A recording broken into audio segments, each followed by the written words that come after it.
okay? And if you look at the bottom right chart, that is the cumulative profit, okay? So each year we keep losing money, and you see we kept losing money, kept losing money, kept losing money. And then in 2014 we had to do something, debt was restructured. That's kind of the red line there is, hey, let's reset everything. And then from there, we went from being unprofitable to profitable. I think we are at another inflection point right now, because we're about to take out a large chunk of money, and right now, we are not making money, all right? We have no long-term accumulated reserves for $7 million or whatever the number may be for a golf course. And I think, like, the board was brave enough to make a decision, or honestly, I think forced to make a decision back in 14, we've got some tough decisions we need to make right now. That's my opinion. Page number 2. Just clarify, 2014, we were pretty much forced. Yeah, I understand. I understand. It was either that or we're closing. Yeah. Right. So, Page number 2, I just tried, and this is just me and Kyle spitballing, but we are spending money on this course, right? So in 2014, we did a bridge upgrade. 24. Sorry, 24. In 2024, we did a bridge upgrade. Total cost of those 8 bridges with interest and everything is about $625,000. On the course, we renovated the bathrooms, the floors, put electricity out there, water stations, all of that, $50,000. In 25, we have upgraded the driving ranges, we've put music in, we have put new ball machines in, we've added additional spaces, new turf, new this, 80 grand. We have put in a new golf cart fleet, so 4-year lease, 20 grand a month, that's $750,000. 26, I don't know if you guys have seen the cart barn roof, it needs to be replaced. That's going to cost about $250,000. You heard us talk about the covered pavilion. I know that this might be under Duffy's, but you know, that is something that the golf course would benefit from. 27, we're going to do something with a retaining wall. It's either going to be 400 grand with a slope and incorporated in the project, or $1 million. Golf cart paths. Are we going to pave the golf cart paths? There's lots of repairs that need to be done. And then the big question is, in 28 or 29, we need to do a renovation. How much can we afford? Also, that maintenance building's not getting any younger. I hear you. Yeah. I hear you. Now that it's happened. Yeah, and the maintenance building, if we do a reno, I think with that, it would be probably a shared kind of upgrade, if you will.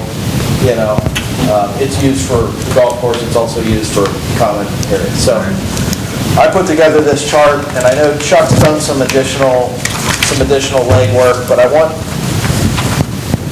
you to just see, I've got $1 million project, $2 million, $3 million, $4 million, $5 million, $6 million, $7 million, with an assumed interest rate of 7.5%, and I've got it broken down into a 15-year, 20-year, and 25-year budget, if you will. So there are some things that are going to be falling off, right? The golf course has the bridge payments, which we're making. I think we're paying, you know, 190, something like that on that a year. We've got the 2014 bond side that the golf course is repaying. I think we've got 2 more years of that. So like, there's a little bit there, but like, I look at our financials long-term and short-term. Kyle's done a great job getting revenue up. John's doing a great job spending money. Because like, they're equating. I mean, the golf course is in great shape, but like, and I talked with Jeff Pinder about this, and he's like, and you guys heard in the audit at the last meeting, what's the biggest risk for our community? And the answer was revenue on the golf course. So we're going to go spend some money. How much can we afford? And I think the answer is $3 million. I think we can afford $3 million. We can't really afford more. So if we need more, I think we need to push project out. And now we've got $500,000 of it, which is going to be taken up from this development. right. And let's just talk through this, because we've debated 15 years, 20 years, 25 years. All you're doing with adding years is adding interest. Right. And increasing the amount of time that you got to make those payments. And at some point, there's going to be an event that happens that challenges the golf course. It could be a virus named after a beer, it could be a hurricane, I don't know what that thing might be, but the shorter we can make that.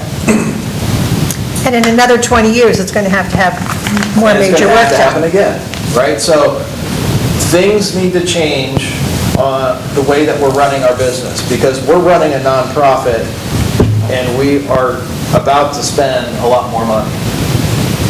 So last page. Do we want to become profitable? And I just put a couple of conversation points out. First one starts with, and I asked Kyle to call around some of the clubs. He alluded to it. So Kyle, can you share with everyone kind of what some of the other public courses are looking to do in 26 and onward? Yeah, so I called all the neighboring public golf courses and a couple of the resorts as well. I looked into their peak season rates and then what kind of discounts they're offering, whether it's to groups or guests, residents or members or whatever it might be. And we noticed a nice little trend in that a lot of the clubs, the peak rates have come down about $10, $20 kind of across the board, but all of these clubs, including San Carlos, Arrowhead, Eastwood, Fort Myers Country Club, and Salt Leaf Country Club, they're no longer doing like group discounts, and that's pretty typical for the most part in all of Florida for years and years.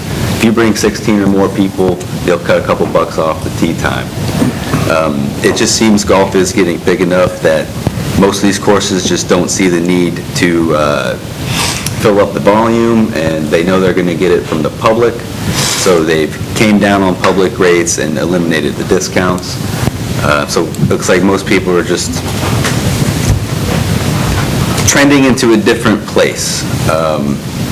We've talked a lot about stability, and I've talked on this forum a few times about, what we do in the summertime about reaching out to all these neighborhoods to book these groups.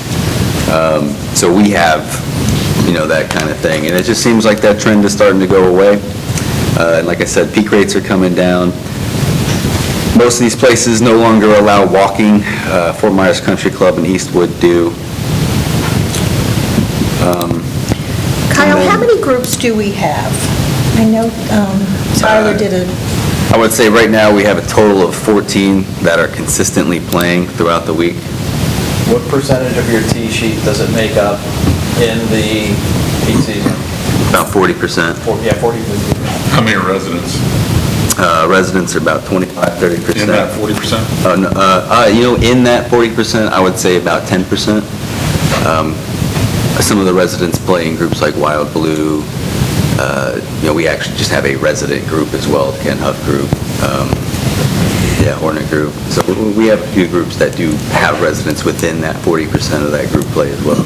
But as far as the data goes, that should be teased out. 40% group play, 25-30% residents, and then the rest is public is how our typical breakdown looks.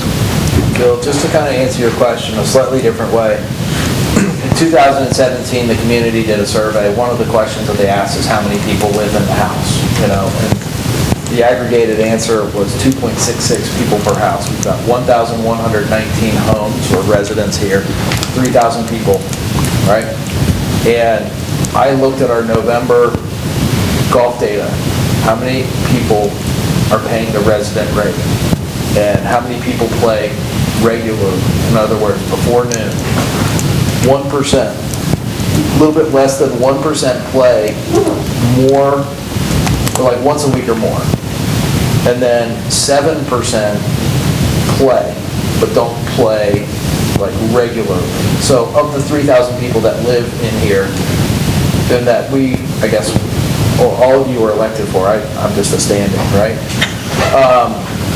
But 7% are actively using the course. And those people are getting what kind of a discount, Kyle? For this year, for peak discount for resident would be 50%. Okay, yeah, so like Kyle's trying to make money and, Off of that. that's the challenge, Now, with like San Carlos and the others, do their members or their residents get a discount? So San Carlos offers like very similar to us, they offer like an annual pass. But no, residents don't get any discount for living there. There's no equity in the club. How many Well, residents? those are public court, I mean, there's. There's no equity in the club. Arrowhead's a community. Right. San Arrowhead. Carlos, Member Country Club, Eastwood. Well, San Carlos is. No, it's just a neighborhood. It's just a neighborhood. Neighborhood, okay. It's not a community. Well, I Okay. think there's some. I don't- some townhomes. There's no equity in the club. Okay, They have memberships. Yes, it's an annual pass. It's semi-private. Yeah. okay. Santa Claus is going to be $145 at peak this year, And our rack rate is, $199 this year, And our group rate is, $145, and our resident rate is? $99. Do we have any residents that are members? I think we have a couple. I think there's like two. It's really, I mean, for a resident to pick up an annual pass right now, you have to be playing every single day, all year Yeah. round, for it to make any sense. Kyle, did you ask St. Carlos or any of the other clubs how many rounds they're doing annually? I did not ask that. Okay, that's important. Yeah, we can find that data anyway. yeah, Yeah. okay. Because the rounds, that's where we get our revenue. So if the carts aren't moving, we're losing money. Yeah, I mean, we did 53,000 rounds last year. How many were paid? Yeah, probably about 53,000. Okay, so we can do the math on that to figure out what the dollars per round were. Yeah, so I think this year we got why am I forgetting what the metric's called?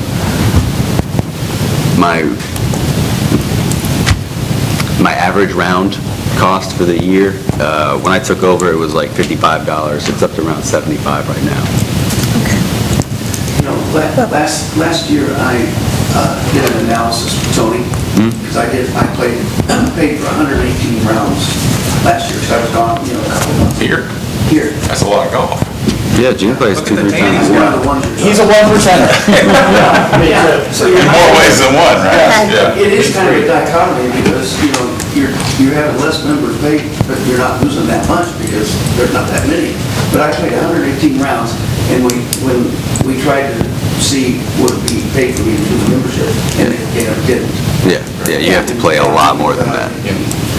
So, Adam, it seems like you want less resident rounds, is that what I'm saying, or less discounted rounds? Yeah, I think that's part of the lever, is like, how do you, like, I don't know, in my head, if a group is getting 30% off, that's a It's a big discount. That's a good discount. Right. And group discounts in this region are going away. Right. So if a resident wants to play in peak time, I think they should join a group. I also think we should offer some kind of incentive for residents to play our course, but in more non-peak traditional Totally times. agree. You know? Well, you take Monday though, I think Dunn Street playing Monday, Junior playing Monday, I think 95% of the people are residents, am I correct? Yes, and the ones that weren't are gone, because they paid $125 or I'm saying, so I think all the people that play in Kenny's group, I'd say everybody but one or two. It was about 50-50, and now the 50 that weren't residential are. And They don't play Friday, here. and Friday in Mike's group, I So would think possibly, It's a wing and a wang. yeah. you know? Well, the difference this year, they're either gonna pay that rate at San Carlos, or what is Salt Leaf, 3.25 or something like that in peak season? Or not. Or they're not gonna play. They're not like- going there. They go Westminster or St. Carlos. Right. For St. I don't know, I Carlos. just They'll just play less often. Yeah. We used to I think have that's 25, like 30 what's people going to that happen. day, and People we're down just to going to play less. Well, and I will say that when we did the bond in 2014, the residents, that was when we started the residents discount, because the residents were paying $325 a year on their tax bill to pay for the bond. And I got on the board shortly after that. No, I was on, I don't remember. I've been here so long. You've been here longer than me. Anyway, I'm the only member that was, yeah, was on at that point. I think I got on right after that. The discounts were because they were paying that on their tax bill. We haven't been paying it on our tax bill now for several years, a couple years. All right, I'm a resident, yes, I'm going to pay more, but I think that Mr. Spam. I should stop calling. I think we need to up the resident rates to the group rate. I mean, I think 30% off the rack rate is a good price. I think we need to do something with regard to that. I thought we just voted to raise it for this fiscal year. I think we did. It's up to I think 99. it was, originally it was going to be like. Last year was 85. So for this fiscal year, which began in October, we already voted. We've already wrote it, but I think it's something we need to think about for next year when we're doing budgets, because... I'm just saying you can't afford a renovation. Right, because- I think Right. that's where the conversation. Yeah, no, I get it. But We start looking at these numbers and it's like. so on this page, you've got a line in there that says cost per resident per year. Yeah, so let's take the example that I've highlighted in red, 20-year, 7.5%, $3 million project, 3.6 is loans. Mark's going to take the first $500,000, right? And then we've got $3 million left to do a renovation with. We now have to pay $353,000 per year. Let's go back to 1999 and 2014. We lost $290 a year and had to redo a bond. We're just repeating the same cycle. You know, like, in fact, that's a higher note than what was there back in 99 to 14. So, like, I'm just saying, we need to change something. Like, something was changed in 14, we need to change something, or we're at best gonna be a non-profitable, break-even golf course that never gets renovated. How much are we gonna make this year?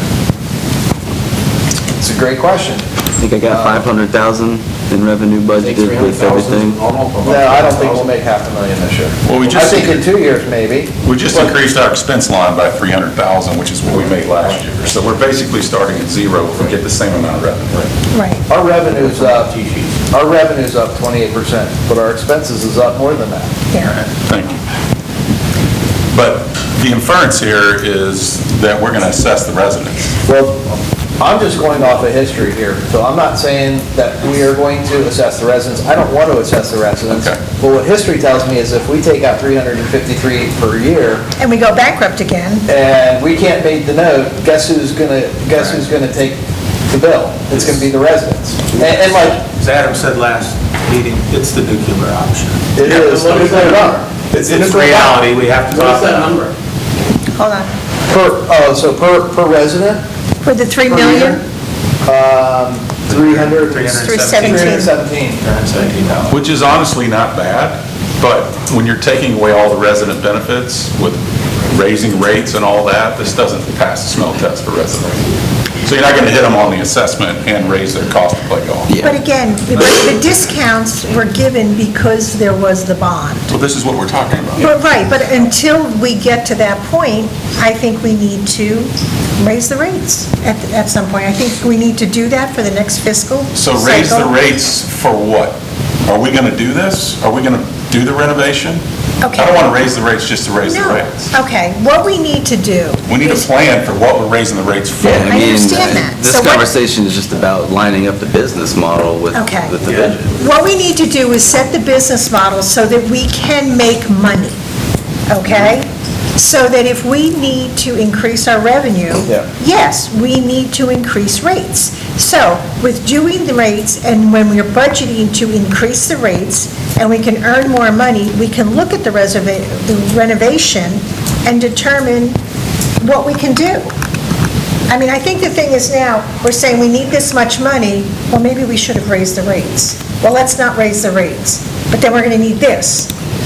Well, so we've got to raise the rates, we've got to increase the revenue, we've got to prove that we can do this revenue increase, still look at doing the renovation, but figure it down the road. But, you're not going to buy a house if you don't have any money, so you've got to save your money to buy the house. And that's what we're doing now. Yeah. We've got to save our money to be able to do this. And in order to save the money to do this, we're going to have to raise rates and lower expenses. Dennis? So coming from a business, revenue's not the only way. You can decrease expenses. Right, that's what I said. You can raise the number of rounds. There's a lot, you don't always have to raise the rate. I mean, like you said, You're at rates are 50, going down. you're at 52,000 rounds, though. You're not going to be able to get many more rounds. Right. That's, Well, you're I see almost at a golf carts capacity. every day with 2 people or 3 people in a round, okay? So you may have all the golf carts out there, but the golf carts aren't full. Again, I mean, 53,000 rounds is the most in South Florida. Like, no, there is no club doing more rounds. So it's going to be hard to But you squeeze still have out empty- individual you have times. empty carts, so you can't just say we have to raise the rates. That's not the only one. Yeah, and that's not exactly what we're saying either. That's what I mean. No, well, that's what they- I think there's Again- been a lot of things melded together. I mean, listen, But if the I also- resident rate goes up, the public rate would go down. It would, because Okay. that's about raising the cost average for those 54,000. But I also said, Dennis, that we have to reduce expenses. I said, we've got to raise the rates, but we have to reduce expenses. We've got to budget the money properly. Yeah, I agree with Dennis, when I was in business, you had MP, Acme's and all them in our area, they all went out of business because they all cut out, raised prices, went out of business, other people came in, lowered prices. There's different ways you can do things, like he said, more rounds, cut expenses, a lot of ways they can do things. You need lots of ways you need to X amount of make people, more money. you need X amount of Besides people there in raising a the certain price. team, maybe it's only that many people, don't know, you know. And just as a sidebar, the $317 that we paid for 10 years is $3,000, and the discounts you've given us in the last 10 years has got $3,000. Okay. Well, first of all, I was the only person on the board at the time. So we Depending on either what you did what we played, it did, certainly is. or we'd all be looking. No, at I it. understand that, but So, everybody's but saying- it's irrelevant, that's water under the bridge. We can still talk about it, They're we saying- can still talk about it, but it's Well, irrelevant at this point. We've given a discount. I mean, this year, we're looking at 50% discount for residents in peak Off time. of a rate that no one At- pays. Right. Who pays a rack rate? The public People does. pay a rack The rate. public does. How much do you pay the rack rate? About 20-30%, as we Okay, so discussed from it's not- everything else. The rate, the residents is not 50%. If No. you figure out your average rate. It is 50% of the public street. Yeah. But Molly isn't paying 100. I didn't say it. Okay. It's 50% of the public street. But you make it sound like they're paying 50% less when they're not. No, no, I'm just saying it's 50% of Okay. the public street.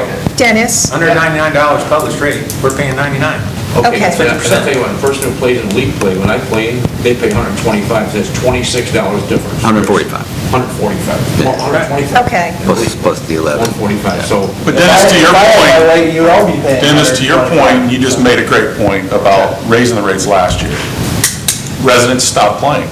Fewer played. So the more we raise it, the less they're going to play. Now, maybe that's part of your math, that less of them play, the more we get over here. I don't know. If you That's go exactly what it 125, is. Okay, well, that's fine, if you want. You're representing the Okay. community too, I hope you Yeah, understand no, that. Right. and Phil, 93% of the residents don't play golf and don't want an extra. You're not raising much money by hitting them. 300,000. You're running more of them away. But what and you you're are gonna get doing, less of them though, to Okay, one play. at a time, one at a time. Prior to the bond, there wasn't a resident rate. There never was a resident rate. because it's a public golf course. There was a public golf course. We were actually told by our legal that we couldn't do a resident rate. Now, and it wasn't Tony. Now, once the bond came into play, that's when as a board, we're like, well, look, if we're hitting the residents up for this $300, we've got to offer something back. Suddenly then, it was like, okay, well, we can do this special resident rate. So I need to So, make, I don't know where it stands legally. I'm a resident, I play golf. I see it. I mean, yeah, it sucks, but one of the we challenges. probably should be paying the group rate. We should be. Excuse me What- 1 second, Dennis? Yeah. $325 a year, you've more than made up the $3,200 over the 10 years saving golf with the resident. Depends on how much you play golf. True. Okay, Yeah, so. it does. The all average right. resident did not make that. He did, no doubt, no doubt. Yeah, but the golfers absolutely did.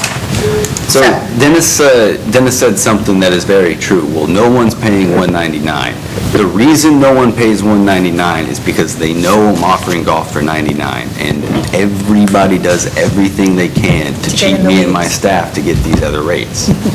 Residents are bringing guests in, they're Residents have asked me many times why I don't Yeah. publish the resident rate anywhere. Yeah. And again, if I did publish that resident rate, I would get no golfers anywhere else. It's something that is, again, Adam looks at the numbers enough, like, it is hard to police that. I mean, we do a great job with it, but very often, a resident will come in, hey, I have my family with me today, they'll pay all 4 resident rates, and he has 3 guests, and we had to go track him down and find that out. Well, we talked about this. They need to come in, we need to know the names. And you know what? And if they don't like it, then don't. But, I think we're making Kyle's life Yeah, it's impossible. hard. yes. Again, you guys asked me to treat residents like members, and we do. This analogy, and I'm going to say it 20 more times. He's got 2 soda machines in his place, right? And he's got one that it's $2 to buy a Coke, and he's got one where it's 10 cents to pay a Coke. The residents are the only ones allowed to buy the Coke from the 10-cent machine. Well, guess what everyone's doing? They're getting the residents to like, it's going to happen. Yes. This is natural. Like, people are going to go where they get the best deal. And like, asking him to police this is It's not the right hard. solution. Right. Getting the right board-driven pricing policy or allowing him to do that, I think is the right thing to do. And Dennis, you're right. We may not get $1.99 from the public, but you know what? If we lowered that, we would do very well, you know? And trust me, like, I have resisted the temptation to go after expenses. I'm pretty close to going after expenses. And we have to. And when I get my teeth into something, it's going to be chewed up thoroughly. So we will get there on expenses, and like, we just got to do something different. And it's not like, Gene, I love you, man. I'm happy that you're playing as much golf. Chris, same thing. Like, we as a community and as an elected official need to do something to make sure that this golf course has a long-term viability, right? And really, what we should be doing is making $353,000 per year, putting that money in a reserve, so 20 years from now, instead of borrowing the money and having to pay twice as much, the money's sitting there ready for it. But that's not the way things are played out, right? We were dealt a bad hand. We had to renegotiate bonds. Then we kind of became break-even-ish, you know. Now I'm just suggesting we should run this thing to like run in perpetuity at a profit that supports the golf course getting renovated every 20 years. That's it. I'm not mad at anyone. I'm not saying, like, I'm not trying to single anyone out, but like, we're asking Kyle to fight a fight here and raise and make a revenue thing, and, you know, we're throwing him in the pool with one hand, like, tied behind his back. It's a pretty tough task to ask, and quite honestly, like, I'm a little bit embarrassed that we're even asking him to do that, you know? But here we are. We're at an inflection point. Are we going to keep doing what we're doing, or have been doing, and lose 20 grand a year and never renovate the course, and just let it do what it does, or are we going to make some change? That's it. And like, I don't have a vested stake in it, you know, any more than any other resident here. I play a bit of golf, but like, I would love to get a discount on a rate, but I would also be willing to play, you know, in the off times to get a significant discount. I'm not vested in, you know, playing at a specific time, you know. I'm willing to work with Kyle making some changes and letting him kind of run with it, but I'm just one voice, and I'm an elected official trying to push an uncomfortable conversation for all of us to debate a little bit. I think I don't think it's Chris necessarily, I Larson. think that's the big point is, we're talking about prime rates. We're talking about prime time tee times. Yeah. Morning tee time, specifically in season. And yes, it makes total sense. I think in season, prime time, They would change in the summer, too. but the big money. Yeah. Right. We're talking, the big money is going from, again, the published rate of $1.99 to $99. That's big. And after the last meeting, I talked to Kyle a little bit. I was like, you know, kind of like, well, as a resident, I guess I could sacrifice. If I didn't want to pay the $145 or whatever it is in the morning, which is the group rate, in season, maybe I would just play in the afternoon. That's the give and take, But I do agree. I mean, everything you're saying is 100% right. You can't argue against it. You can say, well, we've done this in the past, or, well, we did this in the past. Well, unfortunately, that's the past. Now, we're looking at numbers, and this doesn't make sense anymore. And believe me, I like it. I like to take advantage of it. But who wouldn't? We all do. If you play golf and you're a resident, the reality is that this isn't going to work. Yeah.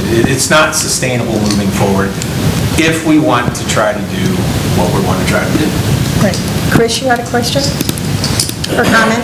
This budget and the problem that has been identified from years ago moving forward, you bring on new blood and Kyle, and he's pushed this in a different direction, which is bringing revenue. It's about a math problem.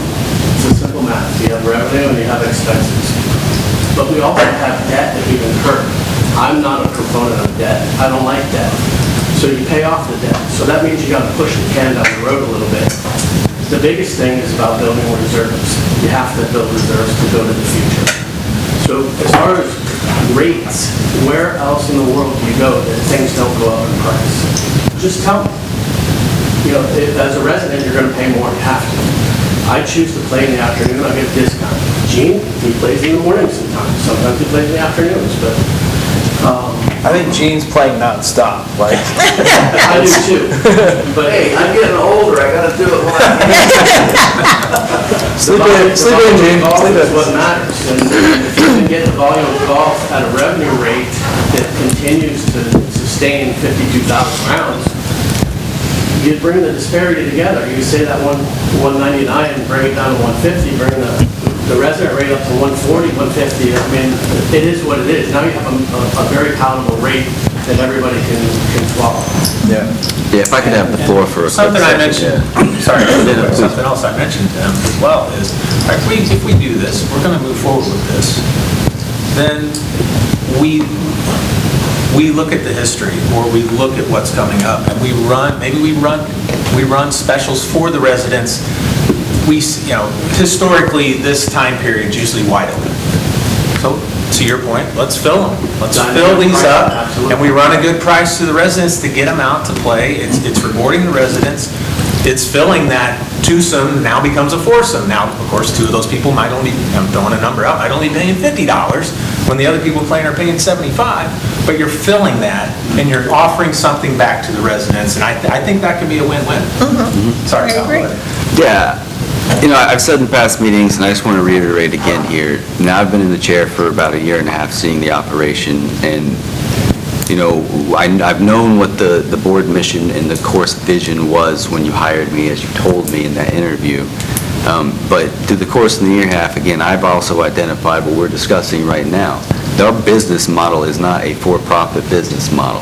Right now, public is subsidizing resident rates, and we're a nonprofit service to the residents. And again, I am not advocating for either business model. I've just identified that, and I'm sharing that information with the board. I love our residents. You guys know that when you come in. I know every one of your names, literally, and I really mean that. I'm not advocating to raise rates on anybody for any other reason than I do care about the community, and these are the issues we've identified. There's a business model issue here. As Chris was saying, I put a lot of thought into this preemptively as well, and like I said to Dennis, I mean, if we raise the resident rate, I'm going to bring that public rate down. I'm not going to have 6 rates across the board. That's part of the problem. He mentioned that the vending machine. When people know what other people are getting, it becomes impossible for my staff to police certain things. And if I'm able to get this to actually be a public golf course like the vision is, we can become profitable. John does a fantastic job. This is a fantastic golf course. This is a fantastic community. We're investing, this board's investing in the right things to continue to build profit. But the business model has to change to become profitable. And again, I just really want to make that clear, because it hurts a little bit, as you guys all know, anytime someone comes into my office and tells me they think I'm coming at them or trying to do something to them. And it does happen, and we're not trying to do that. We do care about you. And I just really wanted to convey that to you guys, and just, whatever the board votes on, it is going to be for the best of the community. I feel really confident in this board in making that decision as well. I've communicated with all of them individually. We've talked a lot about communication, educating the residents as we go through this and we start to make this decision. That communication, that education is a key component.